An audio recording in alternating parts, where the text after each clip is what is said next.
Voix et corps à l'échauffement pour réussir à entraîner la salle dans un univers extravagant. Vive les baleines! Je suis dans un monde où tous les parents ont disparu. Il y a une maladie, la parentolite 42, qui a tué tous les parents de la planète.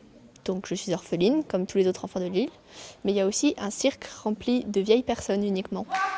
On va faire un super méchoui. Ouais! La troupe, une classe de 3e, tous ne sont pas familiers des planches. Pour la metteuse en scène, c'est là tout l'intérêt. Ce que j'aime quand j'arrive dans une classe ou avec des gens qui n'ont jamais fait de théâtre, c'est qu'à un moment donné, j'ai envie que leur personnalité surgisse et qu'ils osent. C'est-à-dire que le théâtre devient un outil pour mieux s'exprimer, pour être à part entière. Tant qu'il y a peur dehors, il y a de l'espoir! Ouais! On se délivre beaucoup et on apprend des choses qu'on ne savait pas de soi-même. J'étais très timide avant et là, je sais pas, ça va mieux.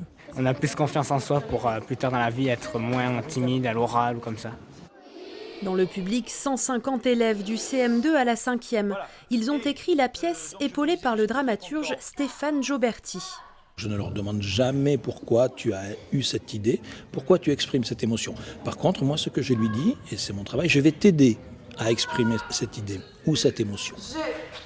J'ai pas mangé depuis 3 jours. Il va s'évanouiller! Apprentis dramaturges et comédiens maîtrisent désormais tous un petit peu mieux l'art de la chute.